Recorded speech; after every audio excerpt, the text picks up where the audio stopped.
Okay, hello, we are back. It is just gone 7 o'clock. We had a couple of technical difficulties there. Basically, I need to restart Streamlabs, but we're all good. We're into Tourney Ground. Carlo, how are you doing this week?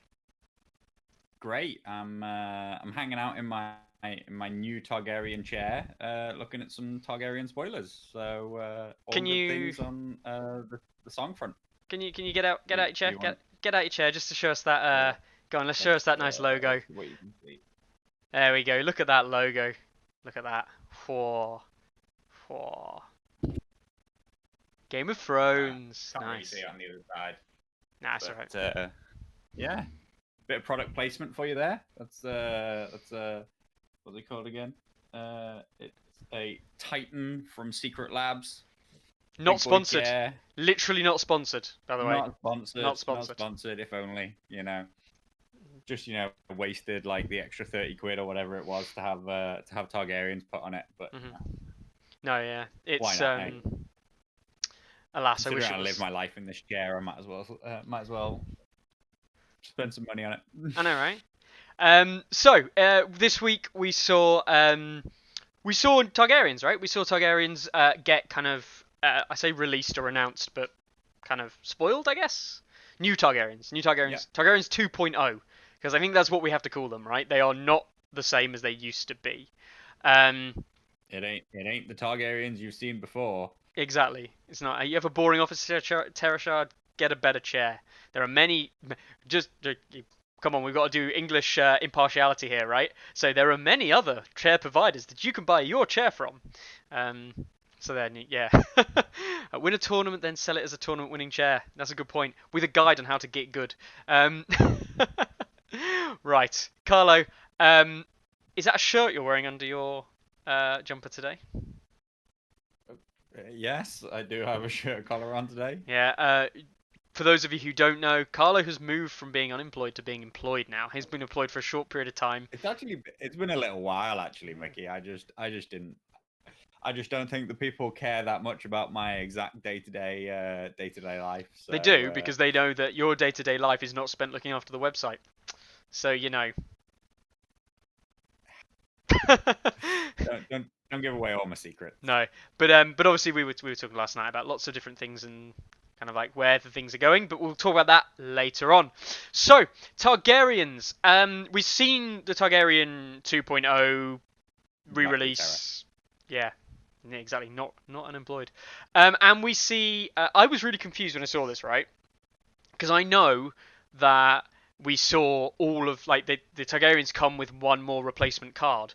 But when I saw this, I thought, oh, they've revealed all the Targaryen deck, and I thought, hang on, have they revealed all of the other decks as well? Because they're a card short. Because in my head it was like there's 8 cards in a deck, and then there's 3 commander cards, and it just completely threw me a wobbler, and I was like completely forgot how the game worked, which is pretty bad.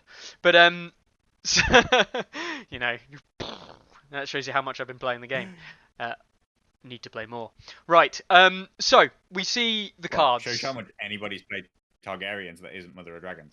I mean, like, I'm pretty sure Grusalug and Bob Bernard are like the only 2 people who have ever played them. That's true. No, I think Deoxys did it once. I heard rumours. Anyway, so we see Overrun. First of all, it's Overrun as pretty much as we know it. Now, Overrun got changed, in case people don't know. It's you play the card when you surge forth, which is much better, I think, as a timing window. You're not going to waste the opportunity. Yeah. And you don't get the pivot. Right? You do not get the pivot. No. Because you do a charge action rather than, the surge forth, which is a maneuver action. So, yeah, you lose that. Well, I mean, you can pivot, but you can't pivot before you determine what your line of sight is. Yeah. Is the most important part. You can still pivot and turn and go wherever, but you need to already be able to see the unit. It was odd that before you could just like charge off in one direction, and then as soon as you kill that unit, you just 360 spin, go 180 in the opposite direction, see a whole different unit, and charge them in the flank too. Yeah. So.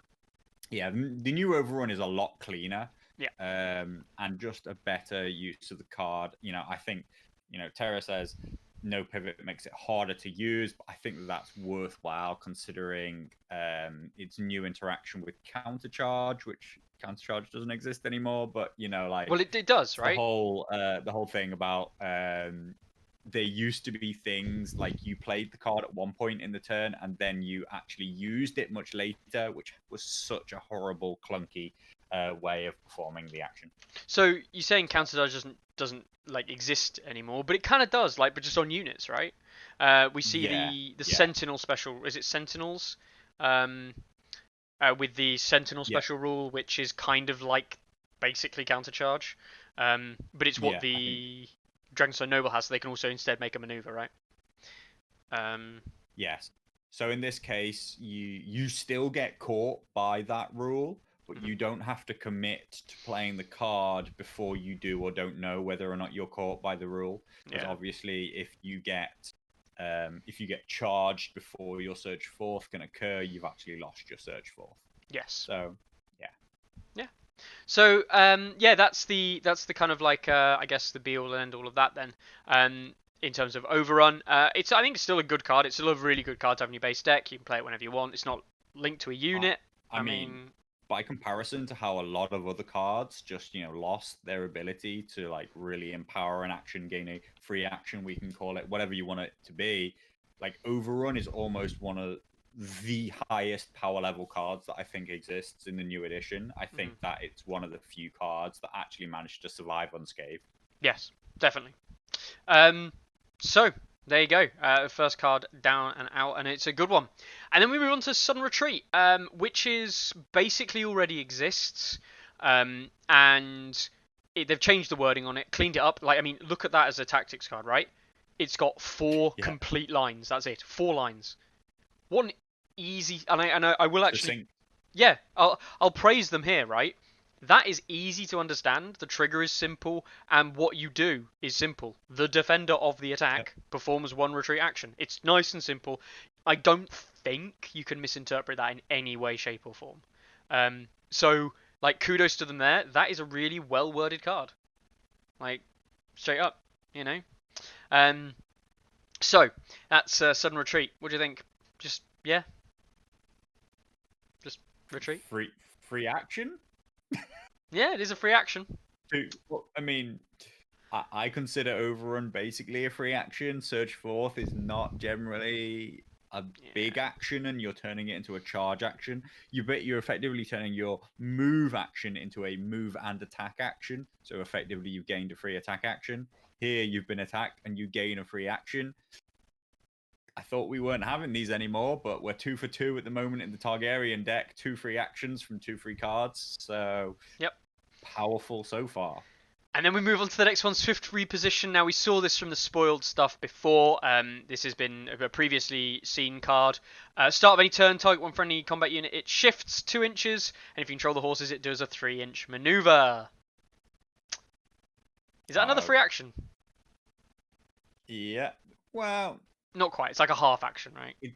yeah, we'll call it a half action. The real kicker here, the real thing, which we have to nail down, is whether or not you can shift out of combat. Rules as written, nothing stops you from being able to just shift 2 inches out of combat, but this card makes it feel a lot like you shouldn't be able to, because if you control horses, you perform a maneuver action, and a maneuver can't leave combat. Yes. Whereas presumably your 3-inch maneuver was supposed to make your action better, not worse. Yeah.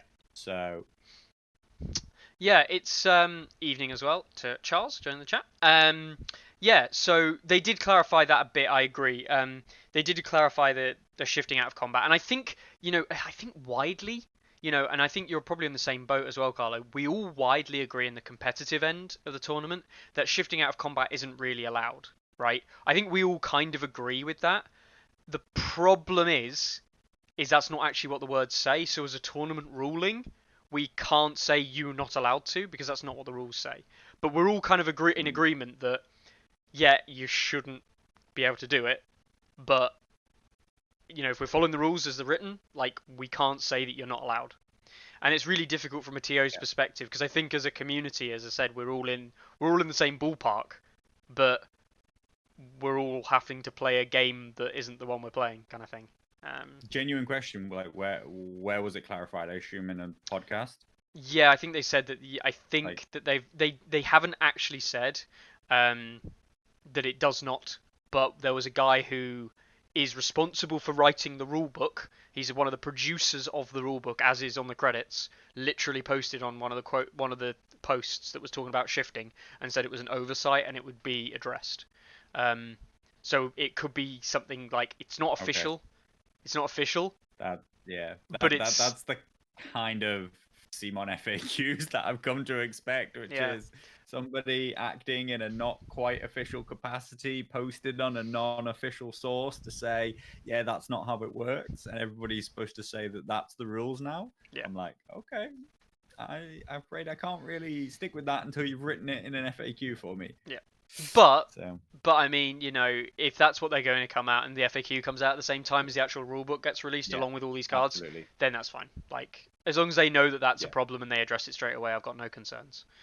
I hope that an FAQ hits the same day that the rulebook is. I say rulebook's supposed to be live now. Yeah, I know, So right? really, FAQ should come out any day. But I don't think anybody considers the rulebook actually live until the 2021 balance changes come out. We'll come to The that day the one balance later. changes come out, I hope there's an FAQ that comes along with it. We'll come to that one later because there's something I'm going to mention about that, and I think I mentioned it briefly the other day. But yeah, I'll go back onto it. Anyway, next card in the locker, Fire and Blood. So this changed from the old Fire and Blood, but it's similar kind of theme, I guess. When a friendly combat unit is performing a charge, so when you perform the charge before rolling charge dice distance, again, it's much more specific in the timing window. It's a little bit better, within it's when you declare a charge, when this happens. No, it's the step before rolling the charge dice.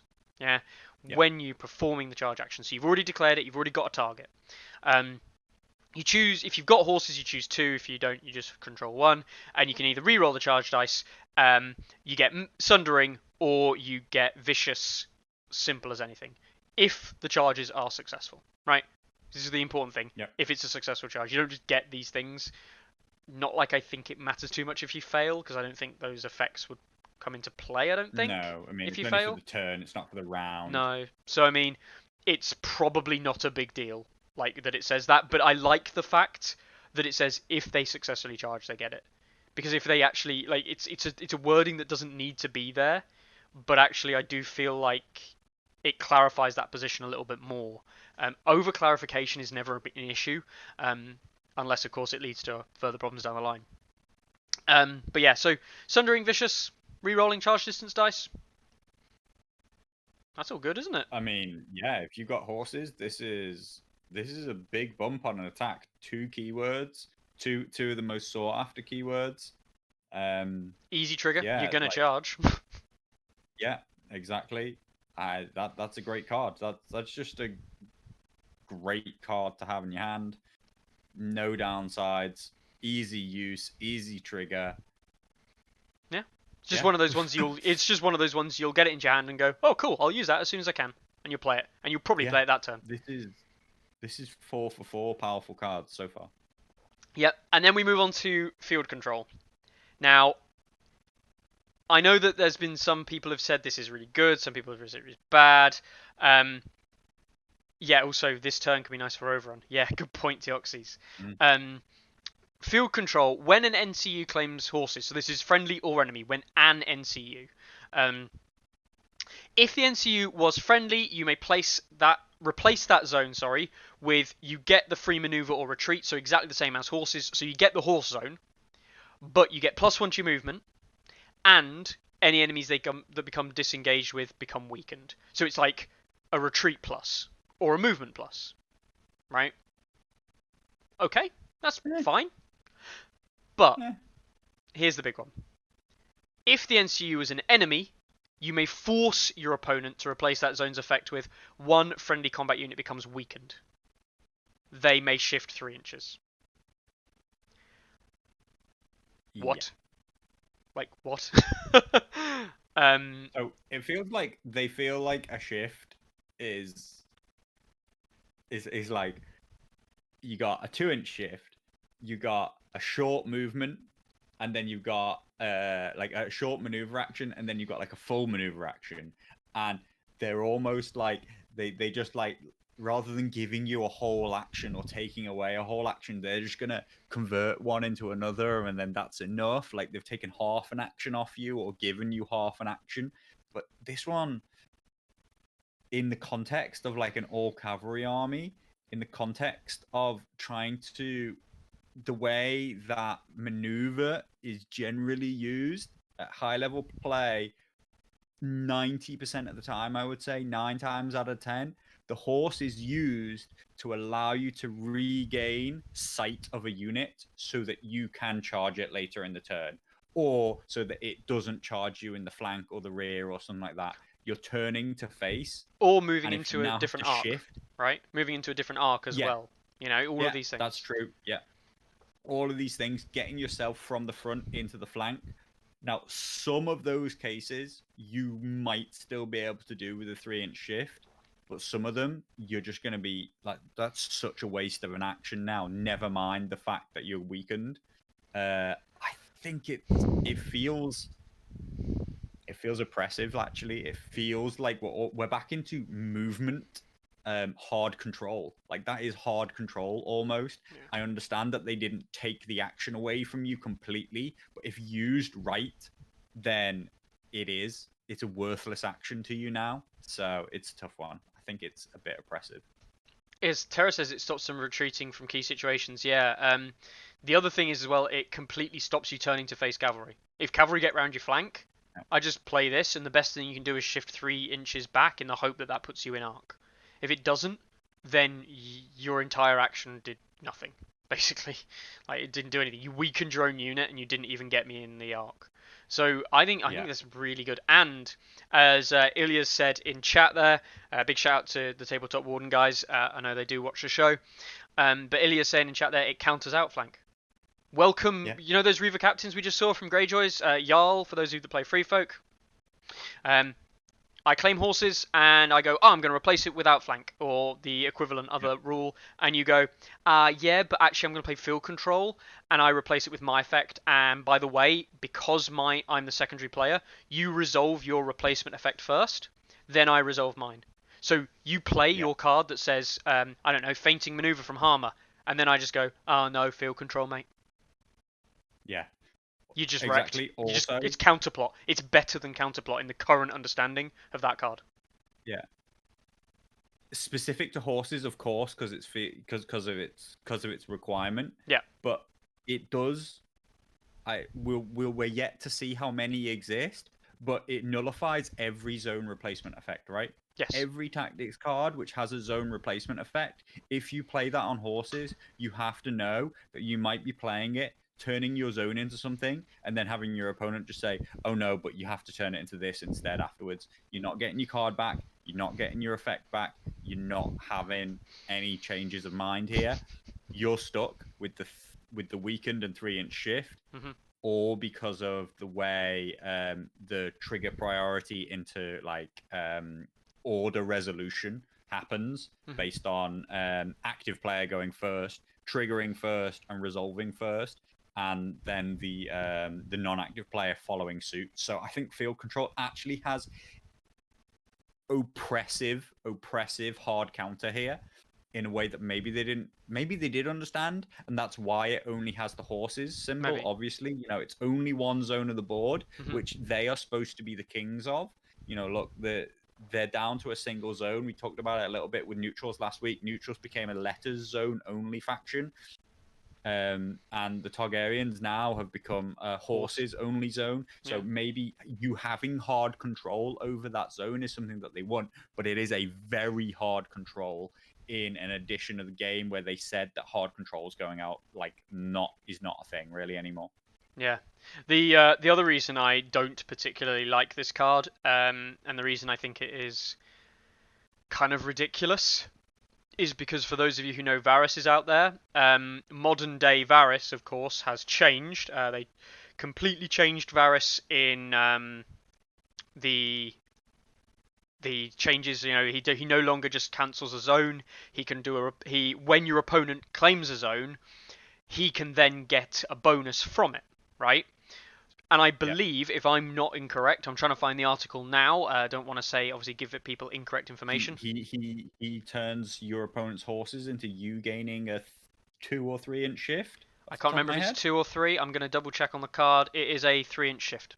So your opponent claims the horse, you play field control, and they go, oh, well, at least I can weaken and make a 3-inch shift. And then you go, yeah, but I spend a Varys token and do a 3-inch shift. So whatever move you just did, I now mirror it. So whatever position you were trying to gain, I now just have exactly the same.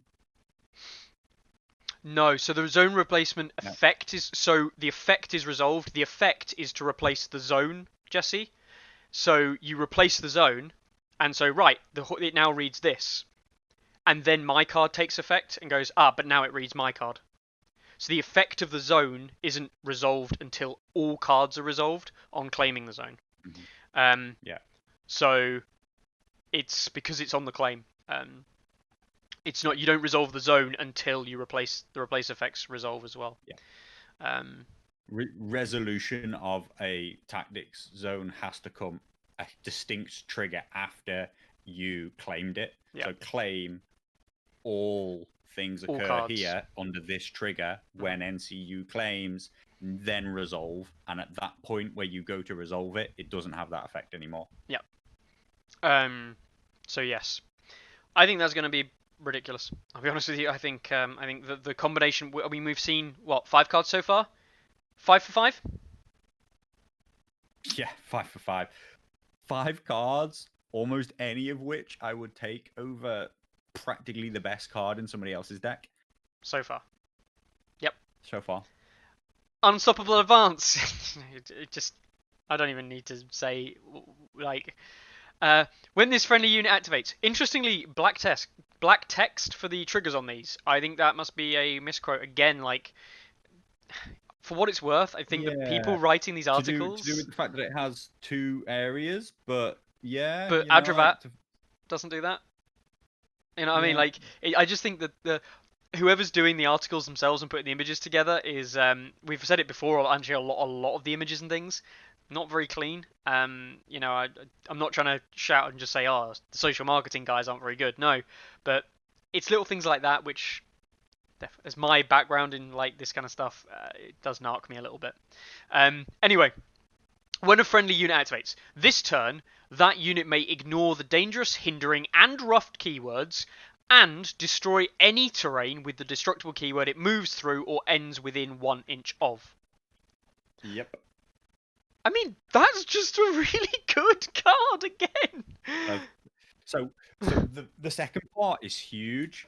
Yes. So the second part is I'm cavalry, so I take a maneuver, I end next to a palisade, which you thought protected you. I end next to it, destroy it, and then I can just charge, right? It's just gone. Yeah. That's so powerful. But it has other uses. So the worst part of a card like this would normally be, okay, I ignore dangerous, hindering, and rough, but I still can't charge onto those stakes because then I'm stuck on the stakes, and next time I take an action, I'm gonna die, you know. And instead, I now charge onto the stakes and I just destroy them as part of my attack that I do when I charge. So it's just like absolutely a monster of a terrain, like manipulation here. It has everything you could want from a way to control negative keywords. You can choose to get rid of them. Well, I mean, it's a definite, but you don't have to end within an inch if you wanted to keep the piece of terrain around. Its top half alone is an incredibly powerful card. Yes, specifically because of the cavalry maneuver, right?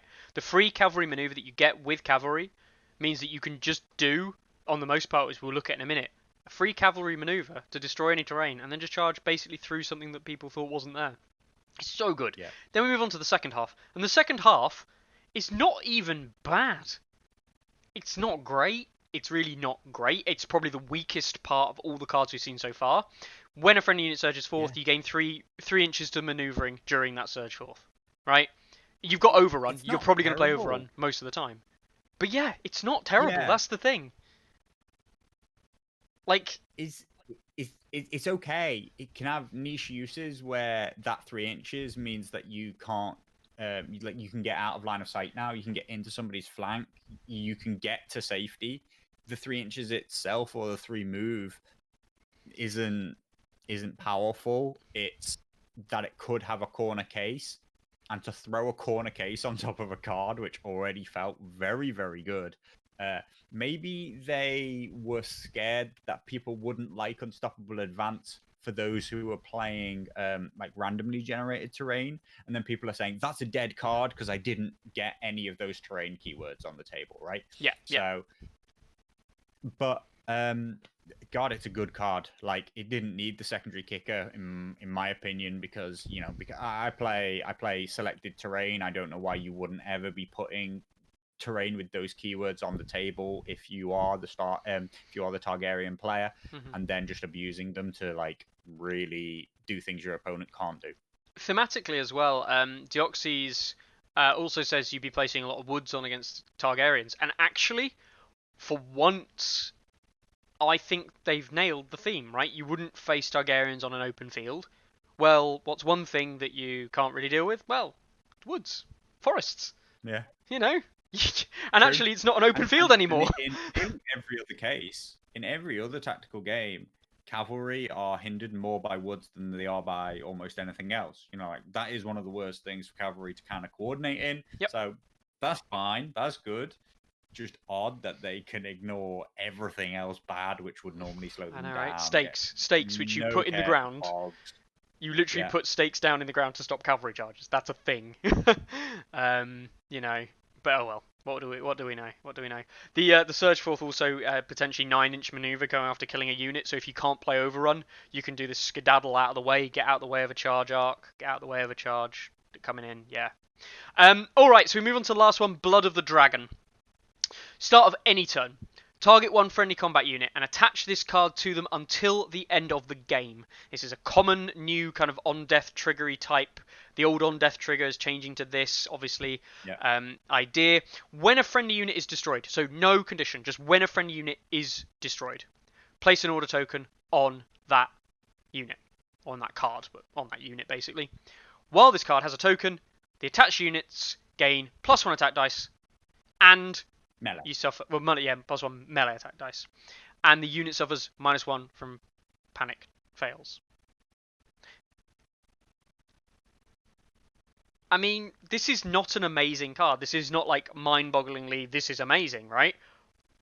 But this card is as good as everybody else's. Yes, exactly.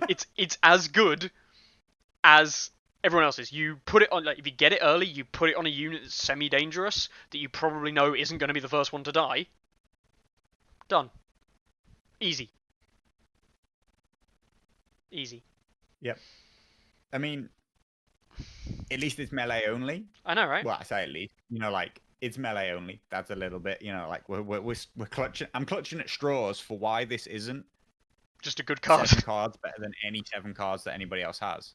Like, it's only melee. This is probably close to the worst of any of the cards we've seen under this format, but they're still fine cards because of how easy they are to play. You just play at the start of any turn, just like anybody else's. Mm-hmm. It's maybe you would like it to have a double aggressive effect, but that -1 wound from failing pant test is still going to be fine. We'll see that in a second. Like, that is the weakest card they have, and it's not even everybody else would be happy with that card. Yeah.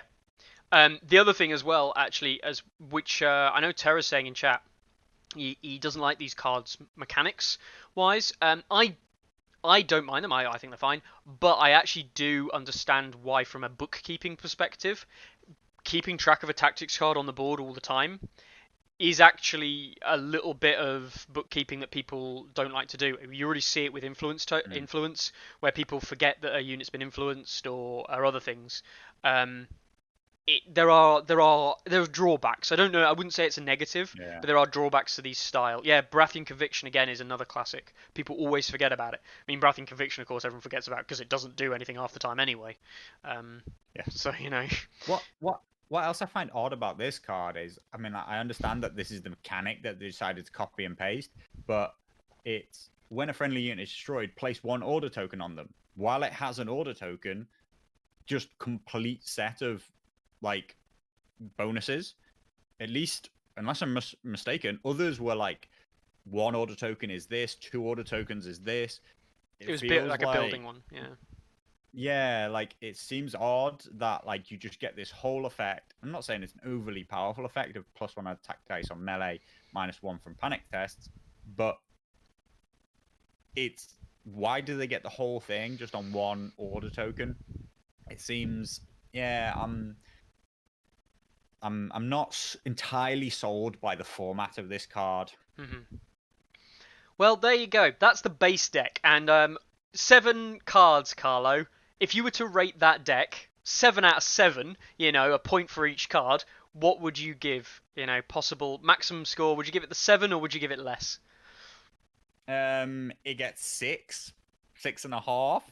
I mean, that's pretty good. Yeah, that's pretty good. And I mean, by that I mean, I think that this deck, I haven't, you know, I could go over it again and look at all the cards in other people's decks, but I think that those 7 cards includes 5 of the best cards we've seen in the entire game. That's fun, isn't it? That's fun. Anyway, we'll move on to Khal Drogo Commander. Now, Khal Drogo is... so, in case people weren't aware, just a quick reminder, Targaryen commanders are now coming with 4 tactics cards, I think, across the board for the majority of the Targaryen commanders. They haven't said otherwise. It's just simply 4 commander cards each. And just like Davos does currently, they take one of the base deck cards out. I'm led to believe that they take not the same card out, right? So each commander is going to have a slightly different base deck combined with their 4. So that's a nice theming thing, a nice idea. It is something that me and Carlo talked about this. We hope they do something similar with the neutrals, right? We thought the mechanic would work really well for neutrals, and alas, they seem to have avoided that. Bit of a shame. But anyway, Adravat, starting unit for Khal Drogo, starting card for Khal Drogo. When his unit activates, you target an enemy in long range and attach the card until the end of the round. Okay. While attached, melee attacks on that enemy gain critical blow. It's with the wording of the card and the way that we understand on this unit, it would be targeting this unit. Melee attacks against this unit, not the attacks of that unit get crit blow. Yeah. Quick confirmation there. When it's destroyed, when that enemy is destroyed, you gain a victory point. So an extra victory point on top of whatever you would normally have earned. If this card is removed and the enemy has not been destroyed, so at the end of the round when the card is removed in the cleanup phase, your opponent gains a victory point. Boom. And because it's a kicker, it's got the kicker card of being like, if Khal Drogo's unit isn't alive, which you've seen a lot of these on-field commander style things, start of a friendly turn, draw a tactics card. The cycle effect that you see on a lot of these on-field commander cards. Yeah. Yeah, for everybody who is a requirement that your commander is the one who uses it, you can instead just cycle the card. So that's just common now. What are you thinking? It's an okay card. Like, I think of all, at least it's in your own control. Yep. And to gain critical blow is okay. They definitely value this gambit of I can score a VP, but you could also score a VP. They value it very highly in Targaryen's favor, right? You are the one controlling to play it. You are the one in control of the effect. You are equally in control as your opponent as to whether or not the unit gets destroyed, but you were 100% in control of whether or not the card was played. Yeah. So really the effect should be under your control and under your advantage.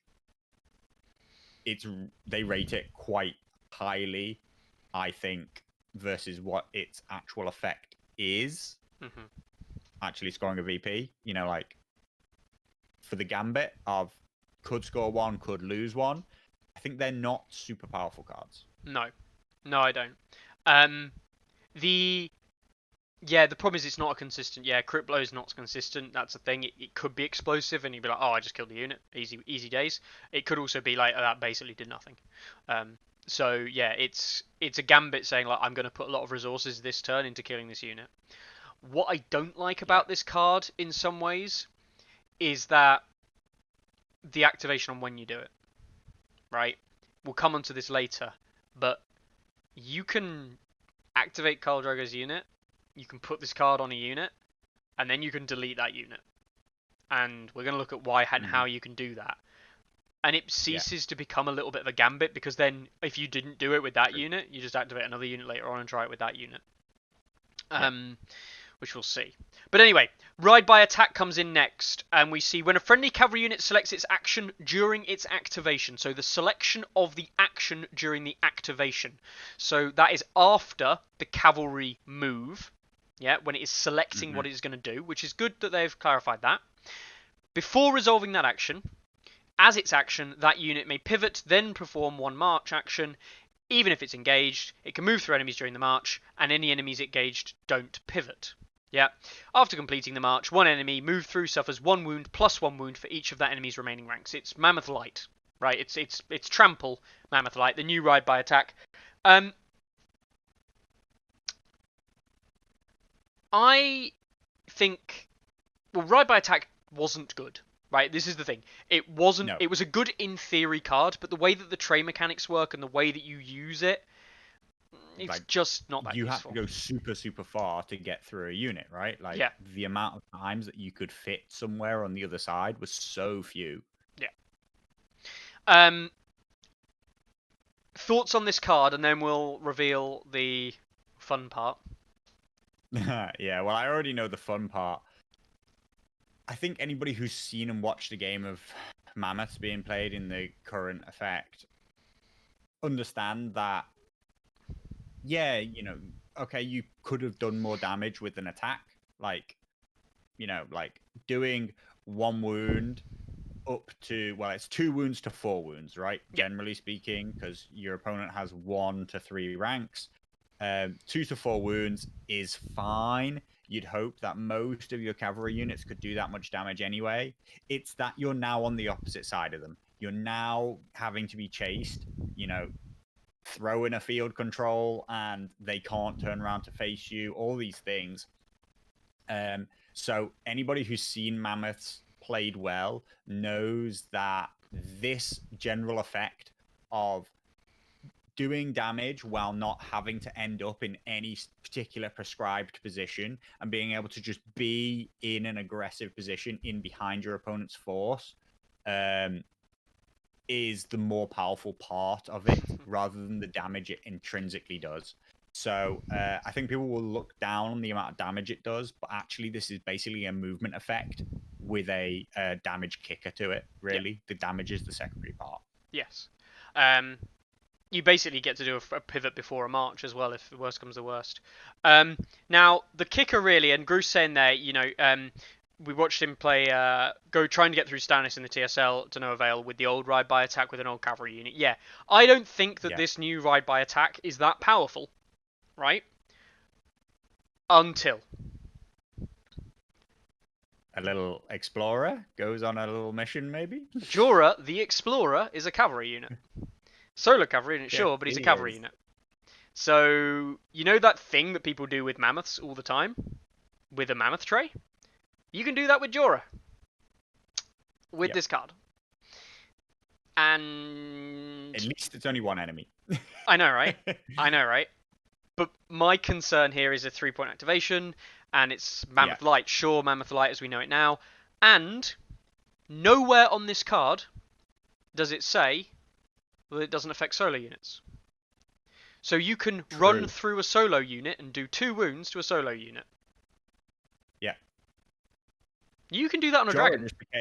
Just became the Tourney jousting champion of the world. He just you know, he just started to take on dogs, take on watch marshals, basically line up opposite him, and he'll just run on through you and you'll be dead. Yeah. So it's powerful for Jorah because the damage part is more damage than he can do. Like, realistically. Well, except the panic, right? Except the panic, and that's the thing. And panic has been lessened. Right? So... it's just... it's a very nice outlet for Jorah, being a very cheap activation. a unit that wants to be in a position on the opposite side of your opponent, if possible, for safety as much as for safety as much as for like the aggressive position of threatening a rear charge. But I don't think anybody would want to get charged in the rear by Jorah either. No. So, it's powerful. I'm not personally. I'm not actually like super concerned about this card and Jorah. No. I'm a little bit concerned about Jorah as himself. Like, I think Jorah is just strong. We'll come on to look at how he's going to interact with veterans in general. But, I don't think ride by attack is what's going to make or break Jorah. I think Jorah will see play in completely non-Khal Drogo armies. He'll be very powerful. He's a 3-point activation. He might just be one of their crutches. He's a 3-point activation, and 3-point activations are never bad, right? And that's the thing. Like, people take Watch Marshals, and Watch Marshals die at roughly the same rate that current Jorah does. Like, Targaryens will be taking a lot of Jorah. That is just the game, and that is the meta. And Jorah is current meta. That's the thing. Jorah is current meta in Targaryen lists. Yeah. Except that Mother of Dragons is most Targaryen lists, and he doesn't really appear in them, right? Yeah. Like, if you put on any other Targaryen list, though, Jorah's probably in it. At least in some form. So anyway, we move on to the next one. Assault orders. When a friendly NCU claims a zone, replace that zone's effect with one friendly combat unit performs attack action. If it targets Khal Drogo's unit, they get a charge action instead.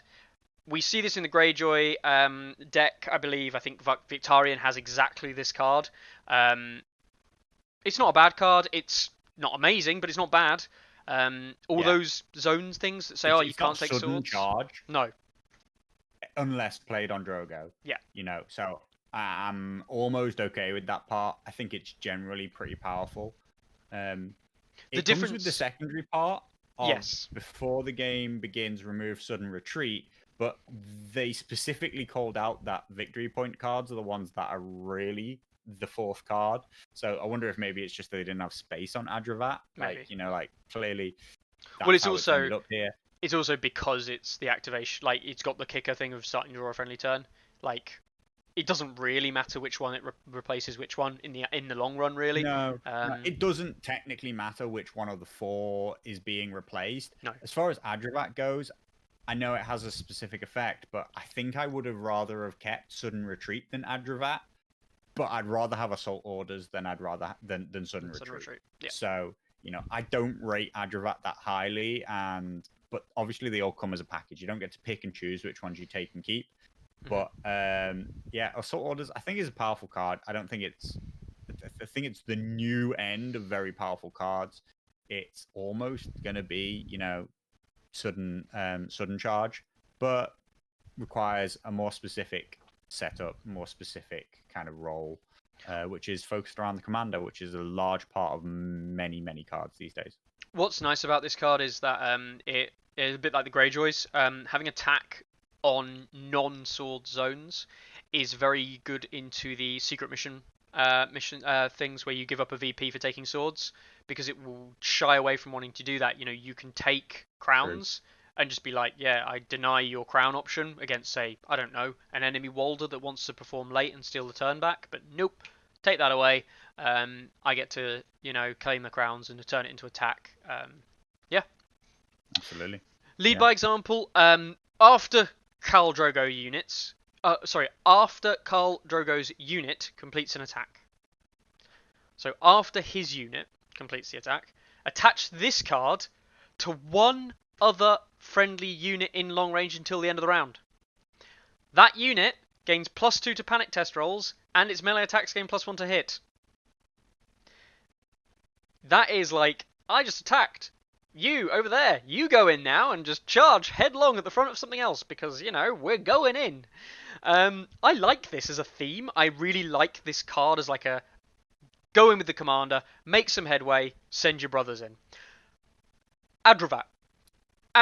Play Adravat, start a Khal Drogo's turn, put it on a unit, you don't really care. Khal Drogo charges into a unit, lead by example into the unit that's going to charge the Adravat thing, boom. Done. Happy days. That's the combo. Is it very good? Actually, I don't think it is, right? No, I actually don't think it's very good. By that. Yeah, but I like the theme. Yeah, I think the reality is that it won't do a lot for you. +1 to hit's good though.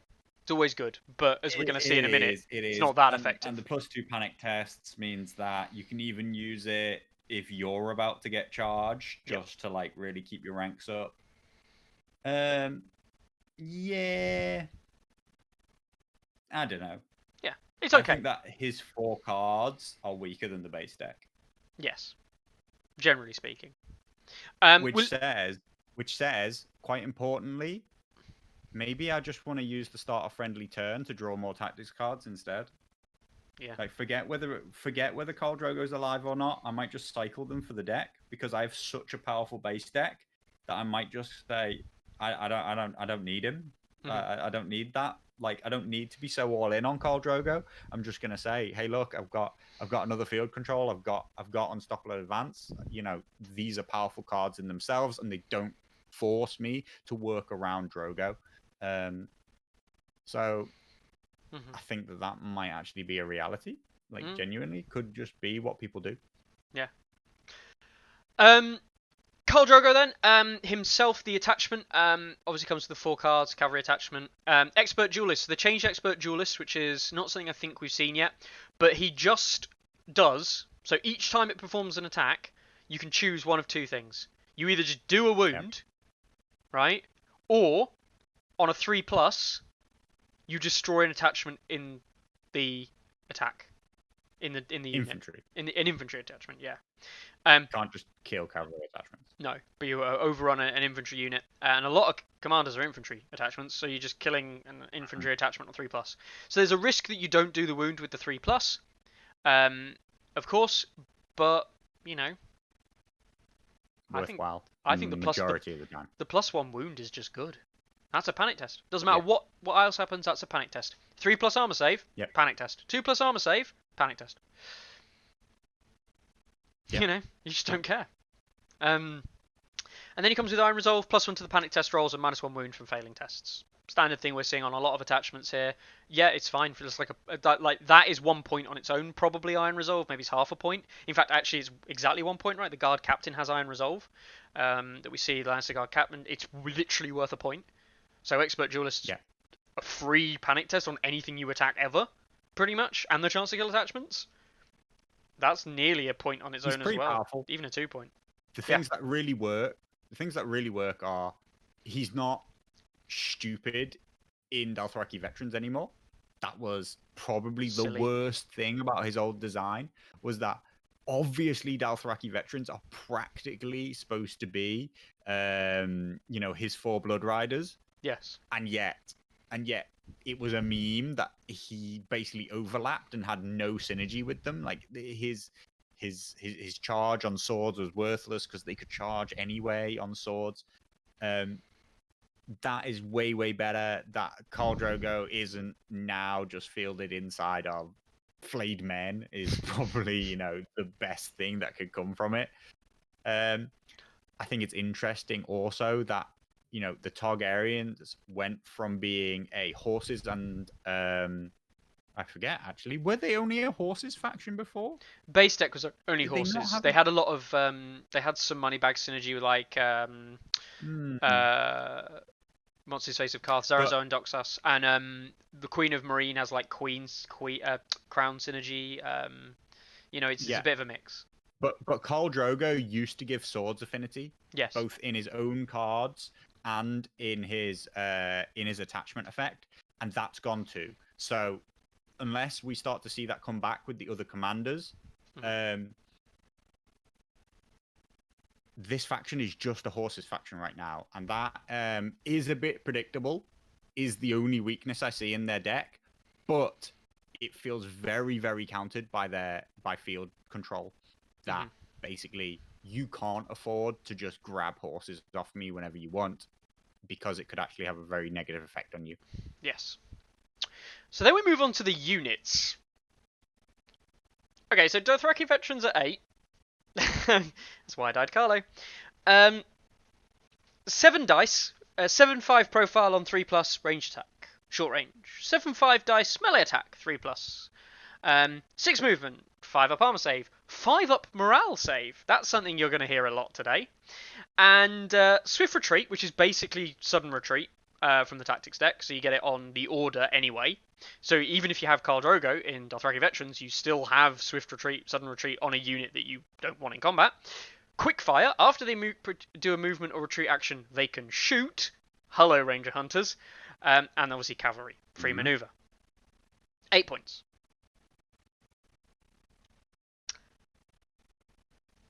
They're powerful. They're really good. They got better. They did get better, and they reduced 2 points. Yeah. It's different now, right? You don't have this swords shot into charge. Instead, you activate, you move 6 inches, you then move another 2 inches shift, shoot, and then that was your quick fire. You can shoot again as your actual action or charge. Like, yeah, I mean, to me, nothing changed, right? Basically, it's the same thing. The same, except I can also retreat and shoot. Like, I can do it in other orders. I can do it at other times. I could take horses and use it. Like, I basically have all of the old effects that I used to have, plus a whole new set of ways that I can use it. Okay, they're not necessarily better, but, like, for example, if I now, let's say I do the maneuver, take that shot, and you die, I still have a whole action left. I could charge somebody else. So, you know, like, the limits on the way it used to be able to be used are all just gone. It's just pure power. I got cheaper. I did become a 5+ save. But while everybody else around me, generally speaking, except for skirmishers, Mumma skirmishers, and, you know, flayed men, everybody else is getting worse. I got way better. Like, dangerously better. Yes. Terra saying, Mishu's the same problems the old ones had. They are purely offensive unit that can't crack 3+ armor. Yeah, sure. You know, they're not going to crack a 3+ armor save. Not on their own, right? They're not going to get through 3+ armor. But they're not a ram them down your front unit. They are a get in your flank. That's a 4+. Get sundering on the charge. There's literary cards that do that now for free. Easy to play. That's a 5+ armor save, and then all of a sudden you're saying, well, that's 7 dice with a reroll if you get the charge. It's 14 dice, half of which get rerolled between the 2 attacks and 2 panic tests. Through a 4+ armor save, like, you're talking what, 5? These 2-3 wounds each attack, and that's like bare minimum average with no like rerolls or anything like that, and a panic test. If your unit is a unit that dies slightly, also, hello, Euron, he's going to die quickly against this unit. Yeah. And then you add into the fact crit blow from Khal Drogo. You add into the fact that there's other things that Khal Drogo gives, like an auto wound on the melee attack. This means it's 1 extra wound. It's going to be a panic test regardless of what happens. There are a lot of ways that these veterans... on its own? Yeah. Swift retreat. Meaning that if I manage to get charged, I can now leave combat and charge somebody else instead. Like, swift retreat on its own is such a powerful ability. On a 6+ never mind movement. You know, I have so many ways that I can use quickfire. I don't need to combine those two. I don't need to think, oh, I can retreat and shoot. That's not important. I might as well retreat the whole distance, then maneuver wherever I want, do the shot at that point, and then charge. They are strong, you know, like, they're right at the peak end of anything I've seen, you know. Definitely. We then move on. So, I mean, they're good, right? They're good. I mean, yeah, they suffer against the heavy armor stuff. Yeah, but that's not what you take Dothraki for. You don't take Dothraki for slicing through heavy armor. And I agree, you know, they're going to struggle against like wardens and things like that. My argument is no, they're not going to struggle against wardens. The attack? What? Like, what's going to kill you? Like, I mean, if you died from the attack, then you're bad. Like, who, like, you know, like, you've just been you've been outplayed if you, as the most maneuverable fast faction with like the harassing force, has just been charged by something that can one-shot you in the new edition where everything's less powerful. Then, well, and yeah, you've got a 5+ but, armor, and you've got a 5+ they don't even morale. degrade. Like 7 to 5. Like as long as you've got 1 wound left, you're putting out 5 dice. That's dangerous. By the way, there's a card, remember, that when a friendly unit dies, you get +1 attack dice on melee attacks. That's a thing. Anyway, Dothraki Screamers, 6 points, so 2 points less, and you lose the ranged attack and all the orders from your Dothraki veterans, and instead, you get Furious Charge. So when you charge, enemy becomes vulnerable. Aside from that, they're basically the same. They're exactly the same stat profile on everything. Movement, same. Attack, melee attack, the same. Armor, the same. Morale, the same. They are veterans who don't have bows. And they hurt a little bit more when they charge. Done. Yeah. That's it. 6 points. They're old Screamers plus old one of the codes. I forget which. They whatever. They were just codes, right? The Screamer it was the outright do for a point. Outrider Co used to give vulnerable to a unit in long range at the start of a turn, so it's slightly different. But the other one, he used to give Sundering on the Sundering charge, on right? the charge, yeah, which you get from a card now instead. But like, they're interchangeable almost. You know, like there are some cases when you'd rather have the vulnerable tokens, some cases where you'd rather have the Sundering. You know, Sundering's maybe slightly better against 3+ saves or 2+ saves. But really, the vulnerable token's almost as good unless you already have a vulnerable token. Well, unless you're stacking them in some kind of way, that's when it becomes worse. Well, the funny thing is, you say that, the new Screamer Co lets you re-roll attack when you're doing a melee attack before rolling the dice. You get to re-roll the dice, and the defender becomes vulnerable. So you wouldn't use their ability on the charge, which kind of does suck. You wouldn't put a Screamer Co in a Dothraki Screamer unit. Confused face. Yeah. But you could put a Screamer Co in a veteran unit. You know. Yeah. You could put a Screamer Co in a. Point is that you don't need. They're very, very similar to, and people are saying, their morale got better. Yeah, that too. That unit used to cost 6, and it just got a 1-point attachment baked into its basic effect. Yeah. And some other things got better and stayed at the same points. So that's a pretty significant buff for a unit which, again, you know, like everything else seems to be falling around it and they're going up. The other thing as well, you've got to remember that the old Dothraki, like the old less killy side of it, the old Screamers had the same attack profile. Like they haven't got less killy, they've got more killy. Yeah. Yeah, that's what I mean. Most other people were, you know, it has lost that 3+ to hit, you know, at that same kind of point range, at that same kind of efficiency. But yeah, anyway, we move on to the Outriders. And you know those Dothraki veterans we saw earlier, right? Well, guess what? Right? It's a 6 movement cavalry unit with a 5+ armor save and a 5+ morale save and a short range attack that does hit on 3+ with 7 dice and 5. Hang on, haven't we seen this stat line before? The only thing that's different on these guys is that Outrider Blade is a 5/4 stat line on 4+. But I mean, let's just all take a moment and celebrate. Outriders got a melee attack, and they can now delete. It's true, right? They can now delete units, palisades and destructible terrain. Not like it matters. They've got a card that lets them do that anyway. But the point is that they can now do it. Outriders and they lose nimble, right? Losing nimble is a big thing, actually. I think it's a big thing for Outriders. It's not a small change. It's not a small loss. But instead, they get the Outrider bow. If they didn't do the free maneuver, their short range attack becomes long. Yeah. These suddenly just became objective holders. Yeah. You can sit on an objective that's 12 inches away from another one and shoot it. Exactly. They can go. I think that they can stand and go toe to toe with other people's long range archers now.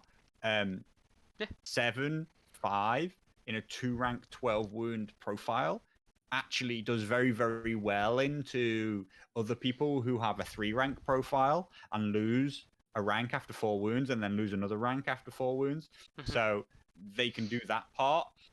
A But 5+ more armor save is importantly, standard, right? For archers, 5+ armor save is kind of standard against you, unless you're really weak archers. And the 5+ morale is obscene for an archer unit. yeah, you're great. So I think that you can stand and shoot a unit of roughly similar value at long range, and yet you have the ability to relocate whenever needed, which your opponent doesn't. I think that you fill a whole new role.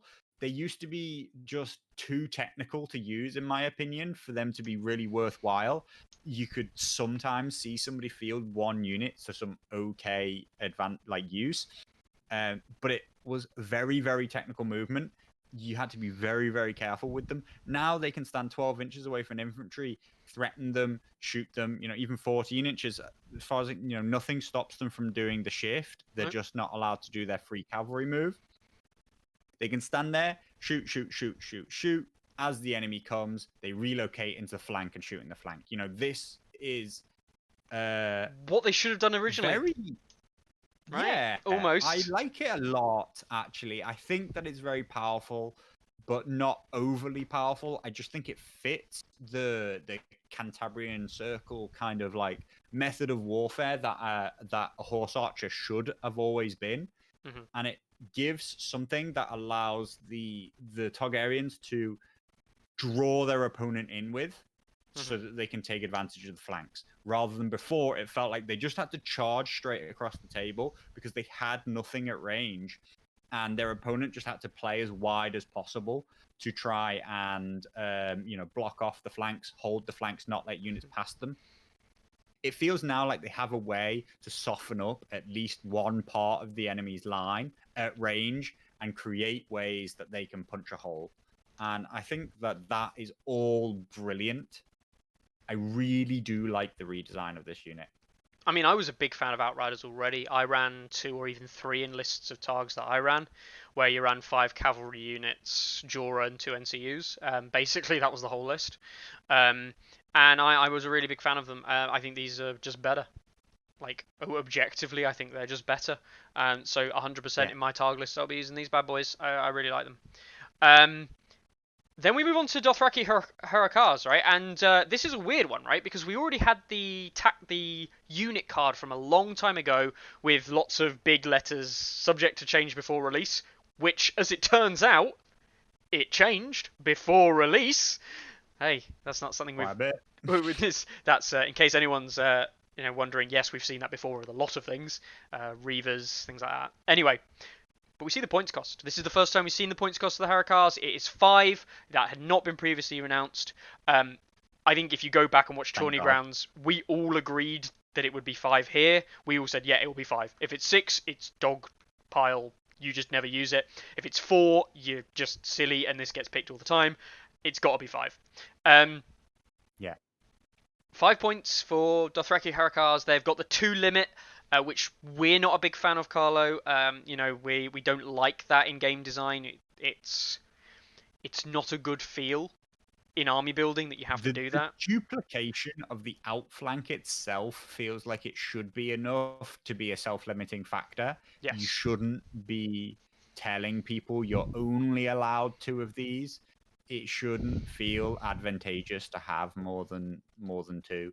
And I'm not sure if it's advantageous to have more than 1, but we'll have to see what the exact list compositions and how much you desperately want that 1 point versus being able to afford another unit of Outriders or another unit of Screamers instead of another Harakar. Yeah. I think the problem is with 5 points as well, like the weird situation with a lot of units you're wanting to take at 6. The Harakars, I'm very tempted to take 1 in a lot of lists for the activation. It's certainly better than Cutthroats. We'll get onto that. No doubt in a second when we actually look at their stats. But actually, like the second one, basically, if I want to run the cavalry that I want to run, I'm throwing away an NCU activation to do it, if not more. And I think I'd rather stick with the 3 NCUs if possible. I want the 3 NCUs really. If I understand anything about the game, then unless the game changes completely, then that's what I probably want. So the actual stat line, 6+ movement. Well, 6 movement, we've seen that before. It's 3+ on 6 dice, right? 6 dice, which is okay. That's exactly what a mammoth rolls. And 4+ armor save, 4+ morale, and it's a 6 wound unit. Yeah, it comes with Claw and Blade, which is vicious, and it comes with the Outflank special, which we talked about. Now, there is one thing that we don't like, right? And it's the use of the terminology here on Outflank. It's a little thing, but it betrays a potential issue. It says you may hold this unit off the table in reserve instead of deploying them. When a friendly NCU claims horses, you may replace that zone's effect with deploy 1 unit from reserve fully within short range of any flank table edge. It does not say this unit. Nope. This has potential issues because, of course, I don't know. I'm actually looking at the game modes right now. Here We Stand doesn't say that when a unit is destroyed, it goes into reserve, right? That's not what it says. They've removed the reserves moment or word from Here We Stand. Clash of Kings, yeah? Yeah. It doesn't say that the commander unit is in reserve. It's not what it says, right? But the question is the card says that any unit, card infers that a unit off the table is in reserve. You know, like it's really tough wording right now. I can absolutely see a ton of arguments about what being in reserve is. Yes. And if other people are eligible for it, and whether or not you have a specific rule which says that you're in reserve, or just if you're not deployed at the start of the game or at any given point, if you're not deployed, are you in reserve? Yes. It is an interesting one. It is something that we're going to have to look at. The funny thing is, this is actually hilarious. Storm of Swords, which is not a tournament game mode, Storm of Swords specifically says units that aren't deployed at the start begin in reserve. So Storm of Swords literally is open to this interpretation, where you could deploy cavalry units just in the backfield on turn 1. That is a literal wording of Storm of Swords. I don't actually necessarily know if it's a super powerful effect, but I don't want to get into the whole kettle of fish. I'm scared to go down that path, to think of the most powerful unit that I could somehow get into reserve and then just deploy, using the Dothraki Hakars rule, while the Dothraki Hakars are actually basically on the table. Yes. Because nothing says that outflank can't be used while the Dothraki Hakars are just deployed in the middle of your battle line. Mm-hmm. Why can't that unit be used by something else if it managed to make itself, if it can get itself into reserve? Mm-hmm. So, yeah, I'm nervous about that wording. I think there's going to be a lot of FAQ about it. I have done a quick check for those of you who are watching the show live. I've just done a quick check in the divisions in Flame. Reserve only crops up 12 times in the actual rulebook. Once in Storm of Swords, or twice in Storm of Swords, and all of the other 10 times are in reference to reserve missions in Dark Winds, Dark Words. So I don't think the reserve keyword, if you will, is going to cause issues directly by the wording, but it is definitely it's definitely not nice, because people's interpretation will be wrong. If it's not defined well enough at some point what reserves are, then I can see arguments being that why aren't I in reserves? Basically, we'll see. Yes, we'll let it all play out first. We will. Anyway, that leads us to the end of the Targaryen garden path from what we've seen today. Carlo, 4 cavalry units. Well, 3 cavalry units and a monster cavalry unit, because it's basically cavalry. Yeah. And Khal Drogo and a 6.5 out of 7 tactics deck. we haven't really said this about the other factions, but you said last week neutrals looking pretty good, looking okay. Perhaps the commander's not great. What do you think here? I think this fact they got better, right? Which they needed to. They did need to. They were trash. Did they? I Did they agree. need I to agree. get better? I Ask agree. yourself that question, right? That's the important, real important question here. Actually, Bob mentioned, and I totally agree today, it felt to me like Targaryens could have stayed the same with everything we're seeing happening to everybody else. Everybody else was getting much, much worse. Mm-hmm. Targaryens could have stayed at the same level, and it would have felt like Targaryens were about right. But everybody got worse, and Targaryens shot up. I think that Targaryens, you could pick these up right here, what's on this page, and you can go and play them right now against everything else in 1.6, and it will hold its own. Yeah, I don't know if it would And beat nothing them, else but that's come out so far I could say that about. yeah, I don't know if it would beat them. I genuinely don't know if it would beat them. But I mean, like, I'm just gonna straight up say it.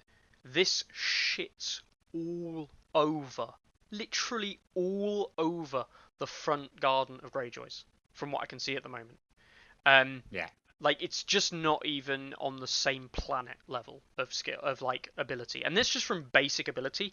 Yeah, sure, Greyjoys might be able to pull something out the bag that makes them more interesting or something like that. But right now, no, these guys are just better in every regard. They even have some of the same components and same parts, and they just do it better. And I honestly, I just Yeah. and the scary thing, the really scary thing about all this, you can still run bloody mummers and flayed men in this army. Bloody mummer skirmishers and flayed men. None of this requires it to be Targaryen units. None of it. Yeah. Yeah. They just have access to I'm a all of bit the best caught, cavalry right now. We haven't seen any other cavalry yet, but you know. Yeah. I'm a little bit torn because there is the small aspect of until I saw Targaryens, I was very, very scared that the game was going to become dominated by defensive infantry. Yes. And they're not that, right? They're aggressive, movement based cavalry impact with some finesse movements added in. They can all be considered relatively highish skill cap things as opposed to just like putting a ton of infantry on the table and just walking forward and controlling the objective points.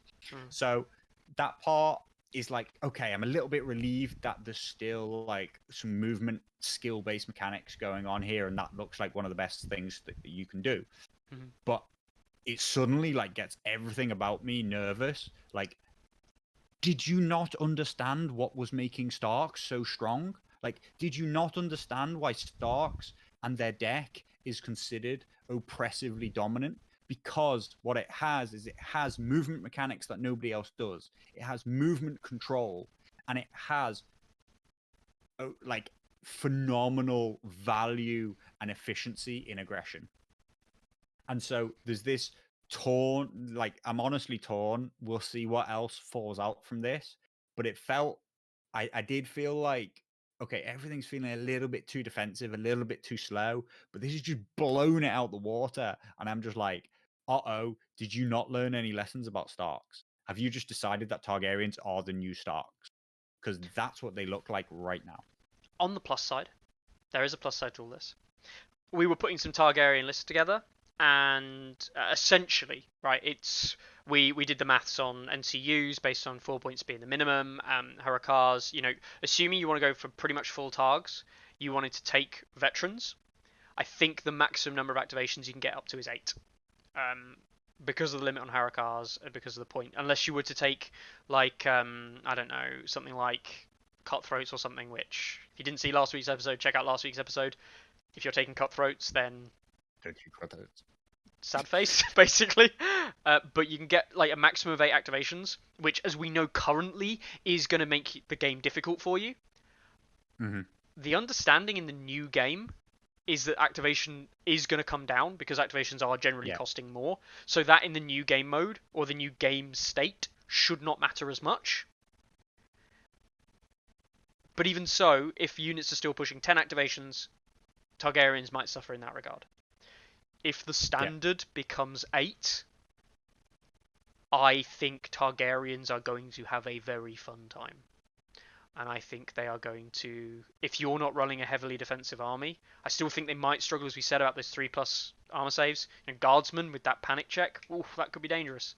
But it's a 5+ morale. I mean, you're not actually that unlikely to pass a check, especially if you kill a rank. In fact, statistically, you've got a 42% chance of failing if you kill a rank. Odds on to pass. We go back to that idea that the Targaryen doesn't have to attack that unit, though. Exactly. And if they have, it's very difficult that if they've overtuned it, and all they like the Targaryen can just wait their time until they ride by attack, they're behind you, then they're just going to charge you in the rear, and all of a sudden those mechanics, they don't matter and work for you anymore. Those defensive mechanics aren't good if the defender can never force them on the attacker, but the attacker can always force their powerful mechanics onto the defender. Yeah. So I think we'll see. I am in no doubt that from what we've seen so far, Targaryens are the strongest that's been previewed, and I don't believe by an insignificant margin. I think that they are enough to say that they are not just, oh, I like them more than the others, I would play them. It's they're more powerful than the others. Yeah. There you go, you heard it here first, guys. The first faction that Carlo thinks is actually really good. Yeah. Now, I actually I'm not trying to say. I mean, I got a chair for it. I know, right? So I know. That's how good they were. For what it's worth, I know that Craig's like, you guys over here, doom saying it's just getting me excited. Yeah, as a frequent Targaryen player myself, he says, with only 7 games recorded, they are joint second most played faction for me. Here he goes. I will also be excited. I already like running Targs. I enjoy playing Targaryens, and I think I'm going to enjoy playing Targaryens even more. Still haven't played Watch every single person who always loved the Targaryens to come out the woodwork, despite the fact that they haven't been playing Targaryens in forever. You know, like, watch all of a sudden everybody like, oh, I finally got round to painting that Targaryen unit I've been meaning to paint forever. It's you know, it's classic. Like, people will convince themselves of anything when what they really want to do is power play. Of course. I much prefer the people who just say, "Man, they're powerful. That's why I play them." But of course. yeah, they're definitely up there. The only thing I'm really pleased about, happy about, is they've done a much better job so far with every reveal that we've seen, but this one specifically, in making what was a terrible starter box into a completely competitive, viable army for you to put on the table. When you buy that starter box and put it there, you can play with it and not just get absolutely mushed on. And that's a much better entry into the game. I think I'm gonna enjoy playing Targs again. I already enjoyed it, but I think I'm gonna enjoy it more because I think they're also gonna be powerful, and I 100% will be playing some Targaryens in 2021 rules. Yeah, Deoxys will have a go. Your Greyjoys versus my Targaryens. You'll probably beat me because that's all you ever seem to do is beat people. But yeah, I genuinely think, you know, I reckon Targaryens are good. I really do think Targaryens are going to be good. NRG, actually, we'll mention that there is going to be a stream tomorrow. Tomorrow, I think he's going to stream it. I'm pretty sure he's going to stream it. Don't know exactly when it is, but our friend Daryl over at NRG, you guys all know about NRG anyway, he's going to be streaming a game, I believe, against Francesco. And it is going to be a Greyjoy versus Targ mirror match. Daryl's going to be picking up Targs. He is actually a massive Targ fan. He's loved Targs for ages. and he just doesn't play that much. One of them. I know, right? He's always loved Targs. He has No, always he loved has. Targs. No, he has. He has. He's always loved Targs. So he wants to get in the Targ seat, and Francesco's gonna play him with some Greyjoys. So some content there from coming out from Daryl there. Definitely tune in and watch that tomorrow. I'm sure you'll enjoy it. All righty then. I can see Bruce writing in Discord there as a response to that, no doubt. So tournament-wise, we get into Tourney Ground, and we're an hour and 20 minutes in, and we're finally onto tournaments. Hey. Somebody should do a weekly chat where they break this stuff down outside of Tourney Ground, outside of live, right? Yeah, maybe. That's what I've been told a few times. I know, right? Maybe we should stop doing the reveals. Do people like the reveals? Good. Can we get just questions in chat? Question to chat, guys. Do you come here for the reveals, or for the tournament talk, or mainly to see Carlo shit on people's dreams? Tell us in the comments. Tell us in the chat. Please do. Please do. All right. So. We've got some tournaments that are currently running that we need to check up on. There is, Yep. I mean, we haven't mentioned for ages, and I will give them another little shout out here. All of the Spanish events that are happening over in Spain, obviously. All of the events happening there. We haven't really checked in on them in a while. We haven't seen how they're going. No. As far as I'm aware, things are still plodding on. They've had some other resurgences in COVID and things like that. Games have been slow, is my understanding. But I know that a couple of the Spanish guys have been putting some more stuff out as well. So, do recommend heading onto the site, checking out the various different things going on. Looks like this guy, they're all from the same club, which is obviously true of the regional events. And it looks like a Stark's winning that event. Lots of Lannister entries, actually. All with the exact same commander entries, but do check out on the Spanish guys. We'll see if we can get one of the Spanish guys on the on Tourney Ground maybe to talk about the event so far, talk about what they're expecting, how they're gonna come up. So we'll see if we can do that for those guys, because I think they're doing a good job, is my understanding. Yeah. We've also had this was a TTS event in Germany, I believe. Run by Sabefi. It's a small local event, I believe, for some German guys he's got. And yeah, that's another event. They've got Greyjoys, things like that. Bunch of players I've never seen before. So shout out to Sabefi for getting more people using TTS, playing games. It's what you want. It's always what you want. Growing the community. It's really what you want. Then we come on to the bigger ones, right? I say the bigger ones, the ones we kind of know a little bit about. Welcome to 2021. This was an event run by Mikista, Michael Kerr down in Australia. He always randomly just pops on and goes, I'm going to run an event. Let's go. And as if we see on the top of the list, okay, it's only 3 games in. Only 3 games in. It's a Leolo event.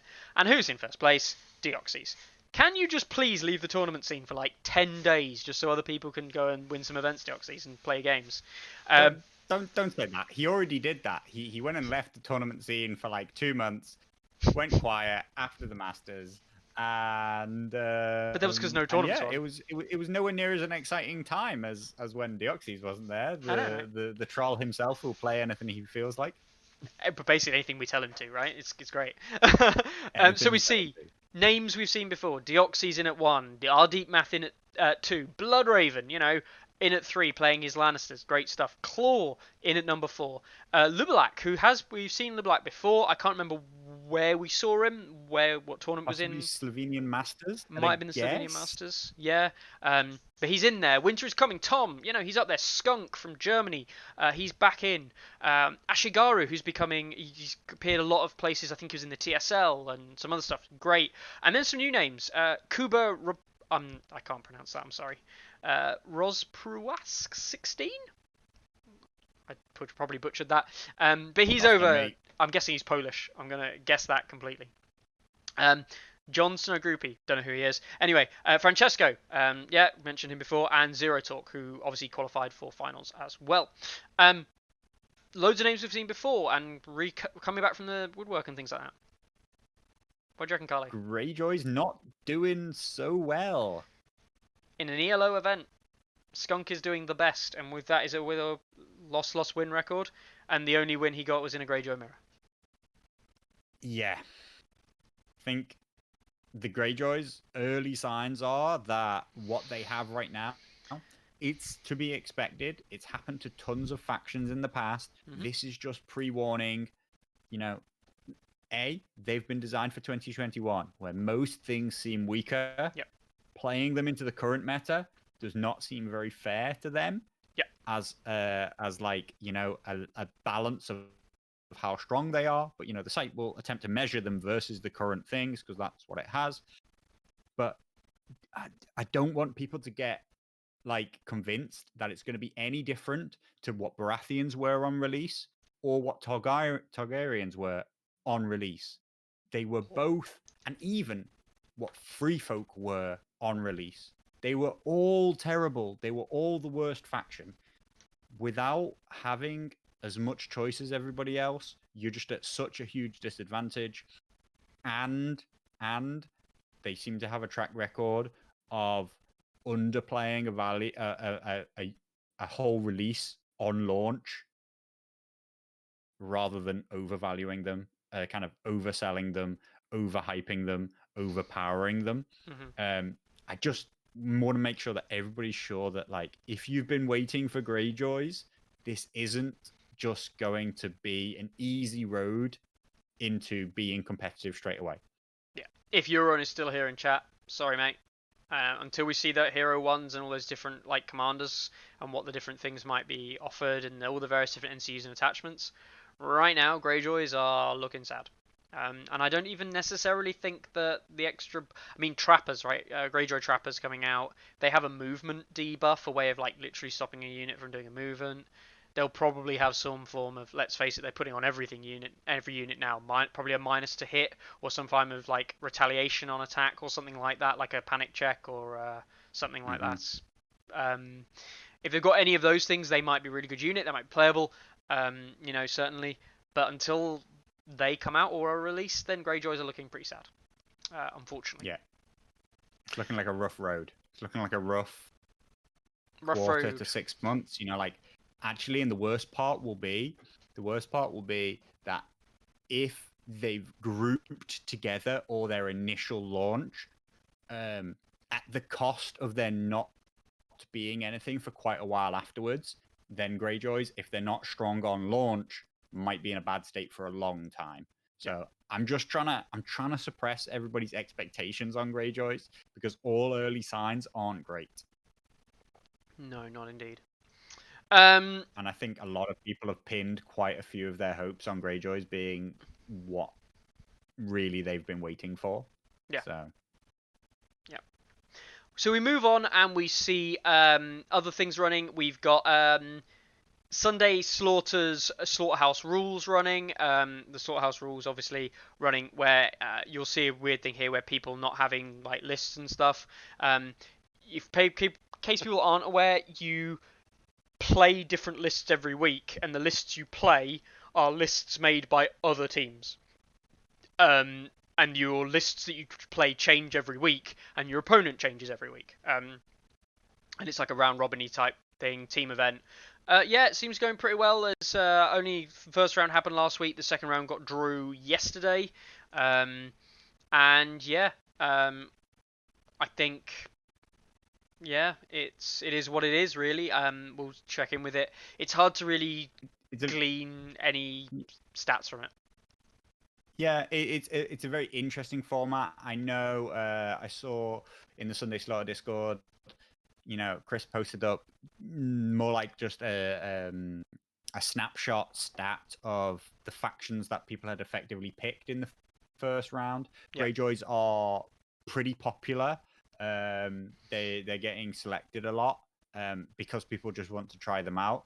I think they're not doing great so far. Again, another indicator that they're not quite they're in there, even though they're not necessarily playing against top competitive lists. They're just playing against what people have thrown together and think is a fun list to play.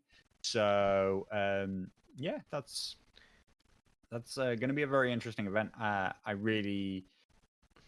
think people are enjoying it. It's very much a different style of event, and it very much pushes the boundaries of what stats can quite handle, with the changing commanders, changing lists constantly, that kind of stuff. But there's some interesting stuff coming out of it. The most interesting thing is that 7 players played Dario in the first round, and only one person won with Dario, in a variety of different factions. But Yeah. Lannisters, 7, like they played 7 games and only won 2 of them. Bad Lannister lists, man. Oh god, they're bad. Um, you know, Targs are doing pretty well because I don't think Targs. You can't. The funny thing is with Targs, you can't really make a bad Targ list at the moment because a bad Targ list isn't anything that's not Mother of Dragons, and people already know how to play half decent with bad Targ lists. So I think people are actually so used to it that they're probably going to do quite well. Anyway, so that was the Sorthouse rules.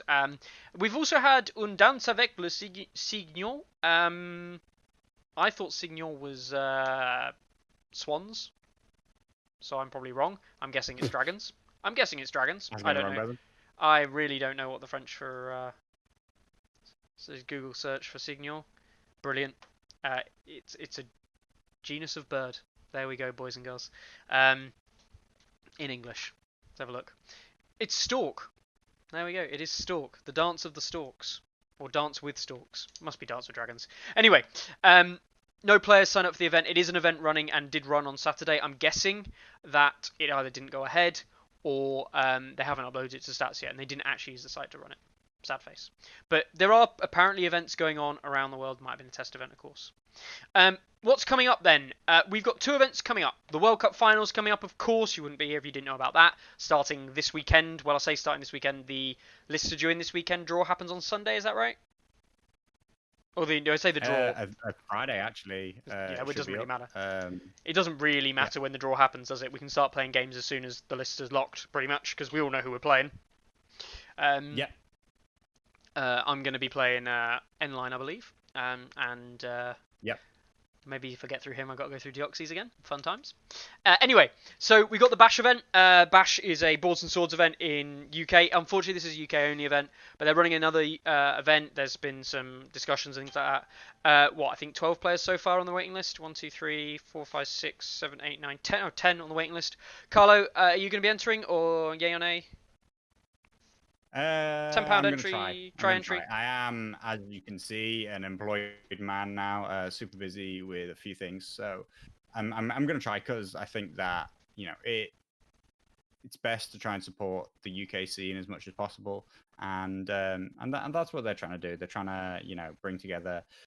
Unfortunately, the UK TTS scene isn't as strong as I think it could be, based on there are some pockets of players all around the country who I know are playing and wanting to play, but not as many as I think could or should have made the transfer over to TTS. Yeah, I agree. I think the whole scene will be a big thing that I try and focus on in the UK when we can later on in the year. Well, if those of you who aren't aware, today we got announced that 22nd, 21st of June, is that right? Is 21st of June, yeah, thanks, Stein. It's going to be the day that we basically the roadmap is that's the end of COVID. Basically in the UK, that's the plan. And so me and Carlo on the 21st of June can meet up, which probably means that I'm going to meet Carlo in December 2021 because that's standard Carlo hermitry. Right. Anyway, so yeah, we'll check on that event as it goes through, see where that goes. I don't know if I'm going to enter myself yet. I don't know if I'm going to have the time between the World Cup and other things. So yeah, I'll have a look and have a think. Just too highly rated, aren't you, mate? Too many. No, I think I don't think I'll win. I don't think I'll win the tournament at all if I enter it. I did a great job of throwing the final the last time I entered Bash's event, so I'll probably do the same thing again. I'm good at that. Doxies is still here, right? Yeah. All me, mate, nothing to do with you. Right, we've also got Adeptcon, and the last thing we'll leave it also obviously Adeptcon running in the US in March 27th. It's a replacement event for what was Adeptcon. It's not actually Adeptcon. It's run by Family Time Games, Brett Lampher. But it's the same thing they did last year, right? The Adeptcon got cancelled, so they ran an event on the same date that's replacing it. This time they have got CMON backing. A lot of people don't know this. The tournament is actually being run by the organising teams at CMON. Like Brett's getting direction to what's going on. I still want to point out, like, the same thing that I said before. The tournament organisers have told that they have to use 1.6 game modes with 1.6 rules, and this is back end of March. Like, Yeah. Like, And I believe there will be no Greyjoys, there will be no Mother of Dragons, there will be no Mammoths, no Dervishes, no Unsullied Pikemen, no quarter four 2020. attachments. I think attachments are allowed. The attachment boxes. Yeah, there you go. And maybe Champs of Stag if they're released in the US. I don't know. I think Champs of Stag are officially released, so they might be allowed. But yeah, I think it's really sad. I think it's sad that we're entering a world now where we're being told to play 2021 rules, and backward looking, isn't it? It feels. Yeah. We'll see. We'll see what happens. See where it goes. It's going at 12 players. If you are in the US and can make it to Family Time Games in Indianapolis, please check it out. Please sign up for the event. Go along. Check it out at the end of March.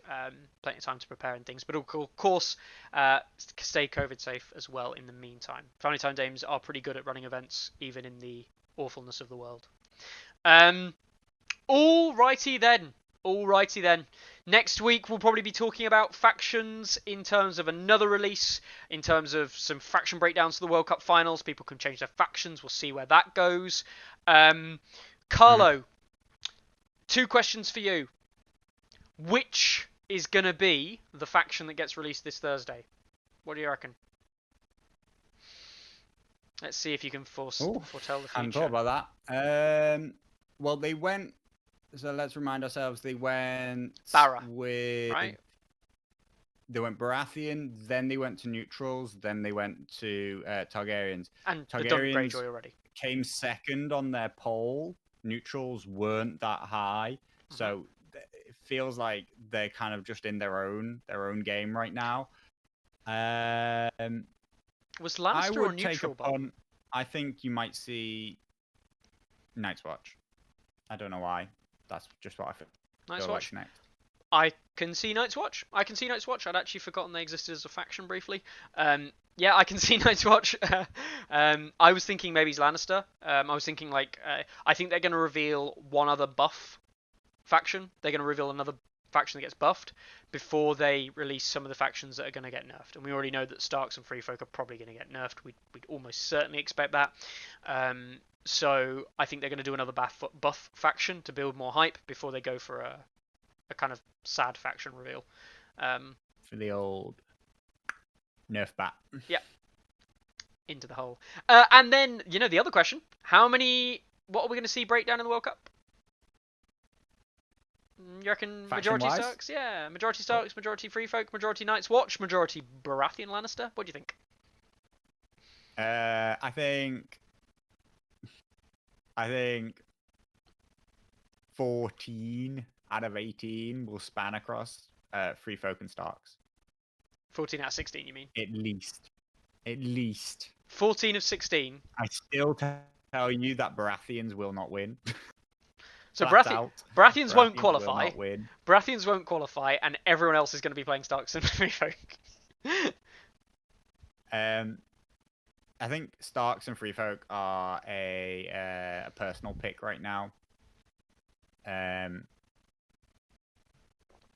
It depends whichever you feel more comfortable with, more confident with.